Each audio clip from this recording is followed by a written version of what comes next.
وقابريا ووطني وقلكدايا ووطني وقابريا ووطني وقلكدايا ووطني كوقبان كرايا ووطني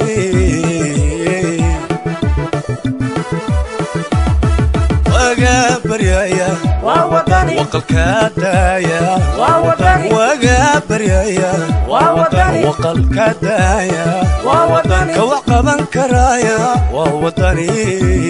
islaamka marti sharafta halkan fadhida furitaanka xafiiska degmooyinka Maxamed Mooge iyo Maxamuud Haybi waxaan halkan ku soo dhaweynayaa ku salaamayaa gudmaamulka gobolka ee xisbiga wadani gudoomiyaha waa xafiiska degmooyinka Maxamed Mooge Maxamuud Haybi oo maanta furitaankiisa aan xafladda u sameynay xafiiskan waa xafiiska guud ee degmooyinka Maxamed Mooge Maxamuud Haybi waa xafiis u furan xildhibaan kasta oo ka sharxan xisbiga wadani oo hawl ku leh oo hawl ka gashay ilaa xisbiga ma sharxane xafiisku wuxuu shaqeynaa xildhibaanada wada shaqeyn fiican baynu yeelan doonaa insha Allah madaxda xisbiga wadani xildhibaanada inoo sharaxan insha Allah mustaqbalka waxaan ka salaamayaa taageerayaashan faraha badan ee iyaguna ka soo qayb galay dhammaan waxaan ku salaamayaa furitaanka xafladda gurigan labada degmo ka dhaxeeya Maxamuud Haybe iyo Maxamed Mooge waxaan u hambaleynayaa maamulka gobolka oo runtii u diyaar garoobaya doorashooyinka isku sidkan ay nagu soo socda ee baarlamaanka iyo deegaanka iyo tii madaxtooyada oo 612 cisho ka hadhay diyaar garowgeenu taas weeyaan ballanteenu waxa weeye inaynu boardka iska tunno hawl badan baana sugaysa inaynu gudiyo dabadba sabaabulo waxaan u hambaleynayaa gudoomiyaha iyo xoghayaha gobolka iyo xisbiga heer qaran oo dhan tala fadhida mudanayaal iyo marwooyin waxaan kalaan xaggan ka cambaaraynayaa waan cambaari u soo jeedinayaa oo chance aan miskanaynay in waxbarashada dalka maanta chance baynu haysanay inaynu heerkeeda aanu sare u qaadno iyo qiimaheeda maadaama dadkii musharaxiinta ahaa lagu xidhay shahaadooyin oo Cabdiraxmaan iyo Dimbilio ay ka soo gudbeen si qurux badan iyo xildhibaanadeena kale nala jooga qaarna aan secondary haysan in magaraysa la sii daayo oo loo dhaafo ilaahay ayaa mahad iskale madashan quruxda badan la isugu keenay gaar ahaan xisbigaygaanaadka u jecelay saaka indhaha bay faraxsan oo huruudan ayaa mahad aragay indhaha ku kala qaatay dhammaan reer wadani oo dhan waan salaamayaa gudaye dibad inta halkan joogta heer qaran gudoomiyaasha gobolada Foosiye Xamse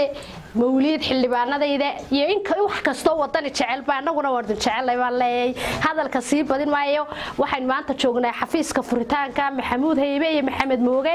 xildhibaan kasta wuu furay waa baalashu ka duulayay waxaan anagu aragnaa dan musharaxiintii gobolka Muradisheex khaasatan waliina xaafadan si gaar ah codka uga doonaysay inuu xisbigu noogu hiiliyo xafiiskan maanta la furayo aadna waan ugu faraxsanahay naga noogu hiiliyay waa goobtii loo noogu shaqeynayay waa goobtii aan dadka kula shiraynay waa goobtii aan ka duulaynay bayskayga uu noqonayaa xafiiskan waan ugu mahadnaqaynaa saacidada ay nagu saacideen meeshan ku shaqeysanaynay maanta noo furaan mahadnaq gaaran siinaa xisbiga gudoomiyaha gobolka cidii ka shaqeysay iyo xogayaha gobolka iyo gudoomiyaha dhammaan garabka haweenka garabka dhalinyarta aad baan uga mahadnaqaynaa wada shaqeyn fiican ilaahay idinkii waan ka filaynaa inaan ka soo qayb galo maanta xafiiskeena labada degmo oo ah baalasha aan noogu hiilinaysaan dhammaan taageerayaashuna ay ku sugan yihiin labadan degmo aad iyo aad baan u hambalyeynaya taageerayaasha mugga iyo miisaanka leh ee labada degmo Kuryasamo iyo degmada Maxamed Mooge runtii waxaan ku faraxsanahay sida ay isu diiwaangelintii ugu dambeysay taasoo labadan degmo ay ka keeneen natiijada waa daawateen oo waa tala soo dhigay facebookyada iyo gruubadoo dhan heerka ay gaarsiiseen aad bay farxad igu tahay aad baan idinku mahadnaqaya shacabku rajo kale ma hayo oo kulmiye way soo daawadeen waanay arkeen intuu jiray wuxuu u qabtayna ma jiro soo run maaha soo cidla kagamuu dhaqaaqin rajada keliya ee shacabka Soomaaliland haya waa xisbiga wadani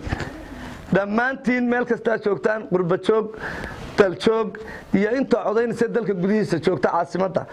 waxaan mar labaad fariin idinku dirayaa inaa codka siisaan xildhibaanada ka sharaxan wadani doona meesha aanu ka duulo musharaxiinta iyadu insha Allah gacan weyn ayaan idinka rajaynaynaa inaa mataqaanaa hadii bidinkiin leeyahay doorashada soo socota nagu garab gashaan hadalka intiisii badnaa xildhibaanadii iga horreeyay baa yidhi laakiin se wuxuun baan idinku baraarujin lahaa uun dadkiinan xaafadda degan ee halkan isugu yimi in hata waxa soo socota kaadh qaadashadii qoladii berigi dhaweyd la diiwaangeliyey kaadh qaadashadeedii baa soo socoto aan filayo inay 31 bilaabmayso waxaan ilaahay idinka rajaynayaa oo idinka codsanaynaa inaan waxba inagaga lumin waxa la yaalo wixii dad isdiiwaangeliyo dhami ay u diyaar garoobaan mataqaanaa inay mataqaanaa qof walba kaadhkiisa u qaato laakiin nin walba waxa weeye wuxuu ka soo bilaabaa meeshii codka laga siiyey baahideeda mas'uuliyad gaar ah ka saaran kulli anagu noqon mayno niman gawaadhi iska saaran oo ay weydaan xafiisdan oo kala furan doona hadii ilaahay nagu gooleeyo nagu timaadaan oo at least haddaan ku mashquul ahayn hadii guusha ilaahay iraadadii noo timaado aanan yururin guri anagu aan ku noolahay ama xafiiska laakiin meel aad ka heshaan cabashada maaragtay u soo gudbisaan annaguna wixii sharcigu siiyo awoodeena kraankeena anaguna hawsha maaragtay ka qayb qaadano guulayso garabkaagan ee baqabay wadani guulayso waleega gadaal ha marin wadani guulayso waleega bagacaan sare afarta murmuruxsan iyo masiiba laga xija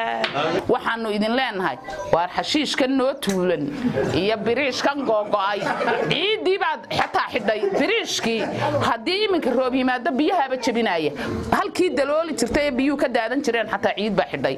xashiishkana mari kari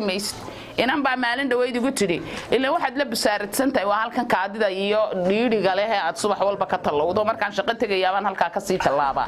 meelaan mara ma hayo ilaahay wuxuu igu ogaya kaftan maaha cagahaygan kala wisuusaa cagahayga ayaan kala wisuusaa waxa laale iyo waxa hudheelo eeriyadaasa ayaa biyaha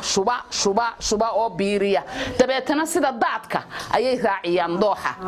maanta waxaan halkan isugu nimi in la furo labadan degme ee Maxamuud Haybe iyo Maxamed Mooge waxaan aad iyo aad idinka mahad celinayaa sida sharafta leh ee aad noola shaqaynayseen haddaanu nahay gudidii gobolka ee madashana u qurxisateen ee mar walba noola shaqaysaan waxaan idin farayaa insha Allah biidmillaahi kariin in sidii anaga noola shaqaynayseen ula shaqaysaan xildhibaanadiina ka soo jeeda labadan degmo ama dhammaan xildhibaanada wadani oo inoo soo saartaan xildhibaanada oo xildhibaano tayo leh insha Allah biidmillaahi kariin waxaan ilaahay uga baryayaa xildhibaanadaas inay noqdaan kuwii ku guuleysta bacda salaan waxaan u mahad celinayaa maamulka degmada Maxamuud Haybe oo qayb weyn ka qaatay dib u furiska xafiiskan halka iyo mar labaad iyo mar saddexaad aad iyo aad baan idinku mahad celinaa shaqada miisaanka leh aad bilowdeen idinka degmadiina kala isku sodkan dhawanaha waxaan wadnay furista xafiisyada degmooyinka in gobolka Murujeex gaar ahaan caasimadan Hargeysa waxayheeda kala duwan dibadana waan u bixi doonaa insha Allah oo dhammaan waan ka soo furi doonaa gobolka oo dhan laan loo fariin u baadin farayaa fariintaas waxa weeyaan waxa bilaabmaysa kaadh diiwaangelintii kaadh qaadashadii qof walba halkan nagula fadhan goobtan inoo jooga wuxuu mas'uul ka yahay gurigiisa shaarkiisa xaafadiisa deegaankiisa iyo boqolka guriyo dhow boqolka guriyo u dhow inaanu kaadh ku baaqanin fariintaas aad gaarsiinaysaa dadkii iyo xaafadii aad ka soo jeeday aad ka timi marka waa inaad fariintaas dadka aad u gaarsiisaan talabaad dadkii hore ee 2016 diiwaangeliyay in kaadhkii qaadan 17kii iyagu dib ay qaadan karaan cidii hore kaadh hore ku baaqaha kaadhkooduna uu yaala wala keenaya cidda waa la qaadan karaa labaad waxaan u mahadnaqayaa labada degme isku sidkan Maxamuud Haybe iyo Maxamed Mooge oo runtii aan maanta joogno xafiiskooda gaar ahaan waxaan u mahadnaqayaa Maxamuud Haybe oo shaqadan ay qabteen gudoomiyaasha Maxamuud Haybe iyo garabkiisa haweenka waxaan leeyahay aad iyo aad baa mahadsantihiin insha Allah bidilaahi kariim maanta waa xafiiskan joognaa waa Maxamuud Haybe iyo Maxamed Mooge xafiisadan in furayna macnaheedu maxay noqonayaan laba arrin bay xafiisadan inoo qabanayaan koow inay la shaqeeyaan musharaxiinta rasmiga inoo soo bixi doona insha Allah bidilaahi kariim in kasta oo xisbigu si dhaba wali u shaacin musharaxiintii rasmiga ahayd laakiin waxaan ku rajo weynahay musharaxiintan inala jooga inay noqon doonaan kuwa rasmiga ah insha Allah shuruudaha buuxiya waxa kale xafiisyadu inoo qaban doonaa registrationkii baa la bilaabi doonaa membershipkii degmooyinkeenu bilaabi doonaa hadduu alla yidhaa oo waxa weeyaan xafiisku xisbigu wuxuu ku tiirsan yahay waa shacabka weeyaan inaynu liistayno membershipkii aynu xisbiga laftiisa dhaqaalo u samayno degmooyinkana insha Allah bidilaahi kariim shaqadooda waxay noqonaysaa inay la shaqeeyaan musharaxiinta runtii musharaxiinta inala joogta oo ka qayb qaatay furitaankan xafiiska iyaguna aad iyo aad baan ugu mahadnaqayaa musharaxiinta xisbigeena waxa insha Allah bidilaahi kariim looga baahan yahay inay barnaamijyo la yimaadaan barnaamijyadaas oo ah barnaamijyada tusaalahan deegaanka waxay ka qabanayaan golaha baarlamaanka waxay la qabanayaan habeenada ma tiifiyada warkayay qoladiina wadani runtii musharaxiinteena ahi nimo fara badan oo dooda fiican ka qayb galayaan arkay akademi ahaan dhisan barnaamijyo fiican la yimi marka waxaan oranayaa insha Allah waa inaad ku tala gashaan barnaamijyadii aynu ku hagi lahayn deegaanka oo adigan arkay maanta caasimadeena Hargeysa noqotay waa dareemaysaa shuruudaha loo adkeeyay waxa weeyaan deegaanadii muxuu ahaa maayiradii ama golihii deegaanka ee maanta wadanka khasaare laga taagan yahay marka maanta sababaha loo adkeeyay in ay digri qaataan in magaranaysa shahaadooyinkii la soo ay cadeeyo waxa weeyaan waa khasaaro lagu khasaaray golayaashii deegaanka dhammaantood khaasatan golaha deegaanka caasimadda Hargeysa waxay noqday kuwa ugu liita waliba Maayarsooteka kow ka yahay oo waxaan leenahay Maayarsooteko isagoo 8 sano hore wuxuu qabtay inuu ogeyn haba yaraatay waxa laala wuxuu qabtay oo Hargeysa aad arkaysid Aamina Fureymka halkii inoo sheegaysa waa dooxan marka laga sii talaabayo ayuu haddana mar labaad soo sharaxay runtii reer Hargeysa ceeb ay ku noqonaysaa arintaas ka xisbi ahaan waxaan leenahay insha Allah bidilaahi kariim anagu golaha deegaanka soo sharaxnay waa rag akademiya waa dumar akademiya waa dad yaqiin fiican waa dad Ilaahay ka cabsanaya